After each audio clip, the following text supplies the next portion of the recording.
All India motor মহাসংঘের নামে যে registration number আমার, সেই মোটর মহাসংঘে বন্ধন ব্যাংকের অ্যাকাউন্ট খুলে সেখানে 1,44,94,500 টাকা সেখানে জমা করেছে।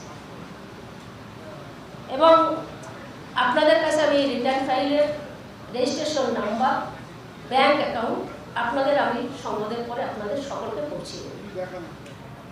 এবং আমি ভারতের প্রধানমন্ত্রী, শ্রদ্ধেয় প্রধানমন্ত্রী, তার কাছে আমার অনুরোধ থাকবে যে তারই বিজেপির মিনিস্টার, আমি চাই সিবিআই এবং ইডি তদন্ত করে যেন সেটাকে সঠিক যে জিনিস আজকে মানুষের কাছে যেন তুলে ধরে। এটাই আমার আবেদন। ভারতের প্রধানমন্ত্রী যদি ওনার সততা থাকে, উনি সততার প্রতীক যদি হয়, তাহলে এই তদন্তটা করবে। এবং যদি এটা না করে, আমি রাজ্য সরকার, আমাদের ডিজির কাছে আমি কমপ্লেন করেছি, গাইঘাটা আমার নিজের বাড়ি, সেখানে আমি কমপ্লেন করেছি থানায়।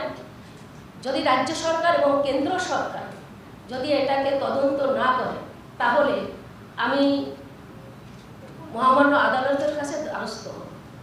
ও সেইখানে দাঁড়িয়ে যে আরও দুর্নীতির কথা, এটা গেলে একটা পার্ট। শান্তনু ঠাকুরের যে স্ত্রী সোমা ঠাকুর, তার কি ইনকাম আমি জানি না। তার কারণ হচ্ছে তার নামে মাতৃসেনা নামে সংগঠন করে প্রচুর জমি কিনেছে ঠাকুর বাড়ির পাশে, এবং সেখানে একটা পুকুর ছিল, সেই পুকুরটা ভরাট করেছে। যেখানে বলছে পুকুর ভরাট করা যাবে না পুকুর, সেখানে তাদেরই আজকে মিনিস্টার সেখানে আজকে সেই পুকুর ভরাট করেছে। এবং আপনারা দেখবেন যে যেদিনকে থেকে ও প্রধানমন্ত্রী, মানে যেদিনকে থেকে ও এমপি হয়েছে 2019-এ, সেই দিনকে থেকে ঠাকুর বাড়িতে অগণিতভাবে বিল্ডিং তৈরি হচ্ছে। এবং দোতলা, তিনতলা যে বিল্ডিংগুলো হচ্ছে, জানি না কোথা থেকে এই টাকা আসছে, তার ইনকাম সোর্স কি। এবং তার সঙ্গে তার যে আত্মীয় স্বজন, তার শ্বশুর বাড়ির দিক দিয়েও প্রচুর তাদের নামে বেআইনিভাবে তাদের জমি জমা তারা কিনছে। এটা তদন্ত হোক, আমি সেটাকে নিয়ে। এবং আমি মনে করি যে এই যে অল ইন্ডিয়া মোটর মহাসংঘের নামে যে টাকাটা, এই টাকাটা, তার কারণ হচ্ছে এই টাকাটা কিন্তু তার ইনকাম একমাত্র আপনারা সকলেই জানেন যে তার রিটার্ন ফাইলে যখন যখন 2019-এ যখন নমিনেশন ফাইল করেছে, তার কত টাকা ছিল, তার কি সম্পত্তি ছিল, সেটা আপনারা সকলে জানেন। এবং সেই টাকা থেকে এই 1,94,500 টাকা, এই টাকাটা কোথার থেকে আসলো? আমার মনে হয় যে এমসের বিভিন্ন লোকের চাকরি দেওয়ার জন্য সেই টাকা তোলাবাজি করে, এবং যে পোর্ট, যার যে স্টেট মিনিস্টার, যাদের কোম্পানিকে লিজ দিয়ে যে টাকা পেয়েছে, আমার মনে হয় এই টাকাটা ওখানে রেখেছে। এটা একটা তদন্ত হওয়া উচিত। এটা আমার অনুরোধ ভারতের প্রধানমন্ত্রীর কাছে। এবং আপনারা জানেন যে আমি এখানে বসে আজকে সাংবাদিকতা করছি, আমি বাড়ি গেলে আমার কি আছে জানি না। এখনও ধমকাচ্ছে। এখন আমার বাড়ির থেকে ফোন আসছে যে যারা ভক্তরা এসছে তাদের বলছে এখান থেকে বেরিয়ে যাও, না তো মার খাবে। শান্তনু ঠাকুর বাইরে আছে। এবং আমার স্বামী কপিলকৃষ্ণ ঠাকুর মারা যাওয়ার পরে যে অত্যাচার, যে অমানুষিক, আমি একজন নারী হিসেবে যে অত্যাচার করেছে, সেটা ভাষায় প্রকাশ করার মতো।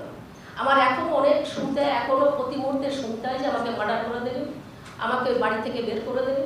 আমি জানি না আজকে সাংবাদিক সম্মেলন করার পরে, বাড়ি যাওয়ার পরে আমার কী পরিস্থিতি হতে পারে। সেটা হয়তো আমার বাচ্চাদের উপরও তার অ্যাটাক হতে পারে। কিন্তু বাস্তব যে সত্য কথাটা, সেটা আমি তুলে ধরতে চাই। এবং আমার যে স্বামী স্বর্গীয় কপিলকৃষ্ণ ঠাকুর, কপিলকৃষ্ণ ঠাকুরের 1990 সালের থেকে এই অত্যাচার সহ্য করতে হচ্ছে, করতে করতে আজকে তাকে লাস্ট অবধি রাজনীতিবিদ এসে তার মৃত্যুবরণ করতে হবে।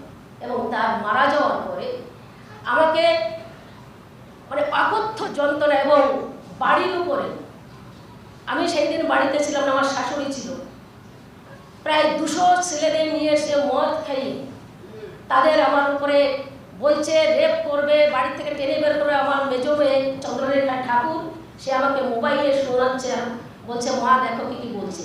রাত 2:30টার সময় আমার মেয়ে তখন ওখান থেকে পালিয়ে অন্য বাড়িতে বেরিয়ে যায়, এবং আমি 2 গাড়ি পুলিশ নিয়ে ওই দিন বাড়িতে ঢুকেছিলাম।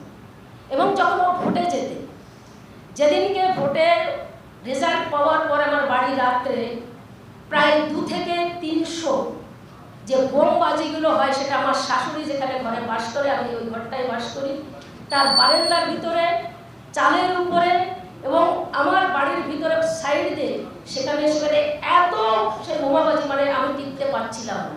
আমাকে কয়েকজন ঠাকুরের ভক্তরা ছিল, তখন বললাম মা তোমাকে চলো আমরা এখানে রাখবো না, যে কোনো মুহূর্তে তোমাকে মেরে ফেলতে পারি। আমি বললাম আমি কাপুরুষ নই, আমি বাড়ি থেকে বেরোবো না, তার কারণ হচ্ছে আজকে যদি আমি বাড়ি থেকে বেরিয়ে যাই, ও কালকে আমার প্রতি আরও অত্যাচার হবে। এই অমানসিক অত্যাচার একের পর এক করে যাচ্ছে। আমরা চাই যে এটা প্রকাশ্যে সামনে আসুক, এবং যে ও অন্যায় করেছে সেই অন্যায়ের জন্য আজকে আমার প্রেস মিডিয়া, যে আমার অল ইন্ডিয়া মতমহার সঙ্গে যে দুর্নীতি করে টাকা ঢুকিয়েছে, তার জন্য আজকে আমার এই আপনাদের সামনে আসা। আমি আশা করব যে সত্যটা আপনারা তুলে ধরবেন। এবং আমি এই ফাইলটা দাও তো ওখান থেকে কাগজ। তার কারণ হচ্ছে অনেক সহ্য করেছি, অনেক চেষ্টা করেছি, কিন্তু দেখলাম যে আর সেই সীমা পেরিয়ে গেছে।